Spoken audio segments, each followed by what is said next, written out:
हजारों खून चूसने वाले कीड़े उस जंगली सुअर के शरीर पर जन्म ले चुके थे। उनकी पकड़ इतनी गहरी थी कि वे चमड़ी को चीरते हुए सीधे खून की जड़ों तक पहुंच गए। लगातार खून चूसने की वजह से सुअर कमजोर और बेचैन हो गया था। पूरा शरीर असहनीय दर्द से तड़प रहा था। प्राकृतिक हालत में अगर ऐसा ही चलता रहता तो उसका शरीर तेजी से खराब होने लगता और जंगल में उसका जीवित रहना मुश्किल हो जाता। लंबे समय से जंगल में रहने के कारण उस जंगली सुअर ने खुद को बचाने के कई तरीके सीख लिए थे। वह अक्सर कीचड़ में लौटता था ताकि शरीर पर मिट्टी की परत बन जाए और मच्छर व दूसरे कीड़े उसके पास ना सकें। लेकिन इस तरीके की भी एक बड़ी कमजोरी थी। उसकी त्वचा गहरी झुर्रियों और मोड़ों से भरी हुई थी।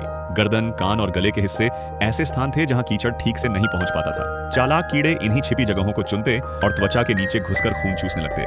सिर्फ शरीर रगड़ लेने या मिट्टी में लौटने से उन्हें हटाना संभव नहीं था। ये कीड़े सिर्फ खून ही नहीं चूसते थे, बल्कि काटते समय जहरीला द्रव भी छोड़ते थे, जो धीरे धीरे खून के जरिए शरीर के अंदर फैल जाता और अंगों को नुकसान पहुंचाने लगता। धीरे धीरे उस जंगली सुअर की जान खतरे में पड़ने लगी। उसके शरीर से निकलने वाली गंध जल्द ही छोटे छोटे सफाई करने वाले पक्षियों तक पहुंच गई। कुछ ही देर में वे फुर्तीले पक्षी उसके आसपास आ पहुंचे। शुरुआत में सुअर हमेशा सतर्क रहता था और किसी भी अजनबी जीव से दूरी बनाकर रखता था। लेकिन अब कीड़ों की तकलीफ इतनी बढ़ चुकी थी कि उसने खुद को उनके हवाले कर दिया। वह धीरे धीरे जमीन पर लेट गया, अपने पैर फैला दिए ताकि शरीर की झुर्रियां खुल जाएं और पक्षी आसानी से कीड़ों तक पहुंच सकें। उन छोटे पक्षियों के लिए सुअर के शरीर पर मौजूद कीड़े एक बेहतरीन प्रोटीन से भरा भोजन थे।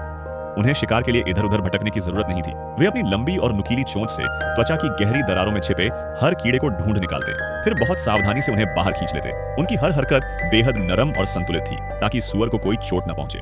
सफाई के दौरान सभी पक्षी मिलकर काम करते। कोई पीठ साफ करता, कोई कानों के आसपास देखता, तो कोई गर्दन और छाती के हिस्से को ध्यान से जांचता। कुछ ही समय में सुअर के शरीर से लगभग सारे कीड़े साफ हो गए। उसका शरीर हल्का महसूस होने लगा और उसकी सेहत धीरे धीरे सुधरने लगी। वहीं दूसरी तरफ पक्षियों का पेट भी भर चुका था और उन्हें दिन भर की ऊर्जा मिल गई थी। प्रकृति हमेशा क्रूर नहीं होती। जंगल में ऐसी मदद और साझेदारी हर जगह देखने को मिलती है।